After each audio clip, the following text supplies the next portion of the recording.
యాదాద్రి భువనగిరి జిల్లా ఆలేరు పట్టణ కేంద్రంలో శనివారం రోజున అఖిల భారతీయ విద్యార్థి పరిషత్ శాఖ ఆధ్వర్యంలో మీడియా సమావేశం నిర్వహించారు.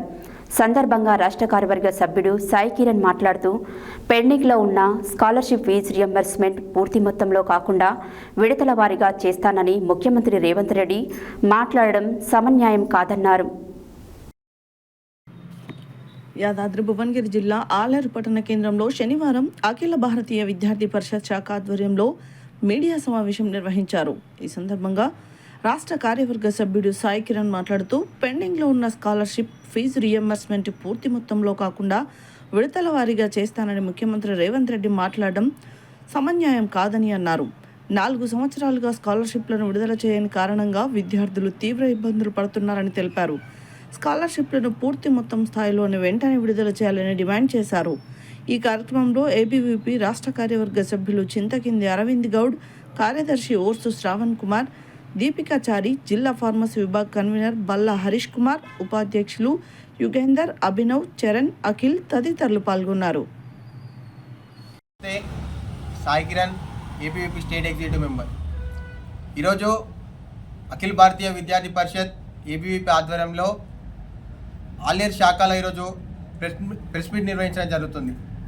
నిన్న ఏదైతే రేవంత్ రెడ్డి ప్రెస్ మీట్ పెట్టి మాట్లాడిండో ఒక విద్యార్థులకు చెల్లించాల్సిన స్కాలర్షిప్లు విడుదల వారీగా రిలీజ్ చేస్తాము, దాదాపు 10,000 కోట్ల స్కాలర్షిప్ పెండింగ్లో ఉంటే కేవలం ఈరోజు వరకు 1,500 కోట్లు మాత్రమే విడుదల చేస్తామని చెప్పి మాట్లాడుతున్నారు కదా. ఒక 1,500 కోట్లు ఏ విద్యార్థికి న్యాయం జరుగుతుంది? ఏ విద్యార్థి పూర్తిగా వారి సర్టిఫికేట్ తీసుకోగలుగుతాడు?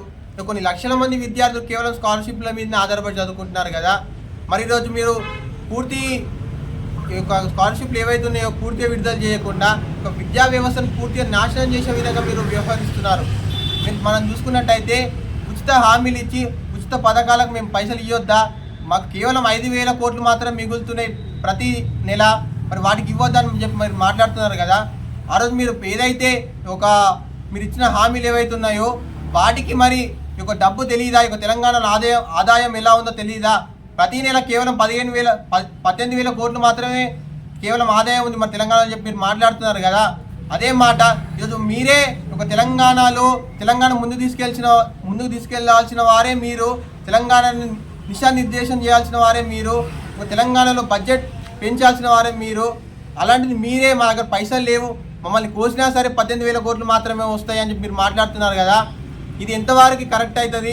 ఎంతవరకు ఒక విద్యా వ్యవస్థను మీరు పూర్తిగా బాగు చేయగలుగుతారు? ఈరోజు కేవలం మీరు స్కాలర్షిప్లో విడుదల చేయలేకపోతున్నారు. ఒక తెలంగాణలో ఉన్నటువంటి విద్యా వ్యవస్థలు పూర్తిగా నాశనమే స్థితికి వచ్చేసినాయి. మనం చూసుకున్నట్టయితే 2024-25 అకాడమిక్ ఇయర్లో దాదాపు భారతదేశంలో 8,000 స్కూళ్ళు మూతపడితే దాంట్లో మొదటి స్థానంలో కేవలం మన తెలంగాణనే ఉంది. ఇప్పటికైనా గుర్తించి తెలంగాణలో ఉన్నటువంటి ఒక విద్యా వ్యవస్థలను మనం మీ 3 సంవత్సరాలైనా సరే విద్యా వ్యవస్థను పూర్తిగా బాగుపరిచే విధానికి మీరు ప్రయత్నించాలి అని చెప్పి ఏబీవీపీ నుంచి మేము డిమాండ్ చేస్తూ ఉన్నాం. స్టేట్ ఎగ్జిక్యూటివ్ మెంబర్ ఏబీవీపీ ఈరోజు ఆలేరు శాఖ ఆధ్వర్యంలో ప్రెస్ మీట్ నిర్వహించడం జరిగింది. స్కాలర్షిప్లు రిలీజ్ చేస్తా అన్నటువంటి ప్రభుత్వం నిన్న ప్రెస్ మీట్ పెట్టి రేవంత్ రెడ్డి 6,000 కోట్లు రిలీజ్ చేస్తా, దశల వారీగా రిలీజ్ చేస్తా అని చెప్పినటువంటి రేవంత్ రెడ్డి, మీరు విద్యాశాఖ మంత్రిగా మీరే ఉన్నారు, మరి విద్యార్థుల గురించి ఆలోచించాల్సిన పెద్ద వ్యక్తిగా మీరే ఉన్నారు.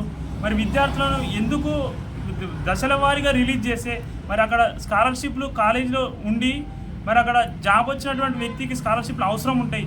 మరి ఆ వ్యక్తి కూడా మరి దశల వారీగా స్కాలర్షిప్ తీసుకుంటే అక్కడ ఉద్యోగం ఉండదు, ఇక్కడ భవిష్యత్తు ఉండదు, కేవలం ఇంటికే పరిమితం చేసే అవకాశం ఉంటుంది. మీరు ఈ విధంగా దశల వారీగా రిలీజ్ చేస్తే మీరు ఇంకా ఈ దశల వారీగా రిలీజ్ చేయకుండా ఒకటేసారి మరి స్కాలర్షిప్లు ఎంత ఉన్నాయో అవన్నీ రిలీజ్ చేస్తే మరి 15 లక్షల మంది విద్యార్థులు బాగుపడతారని కూడా ఈరోజు ఈ సందర్భంగా తెలియజేస్తూ ఉన్నాం.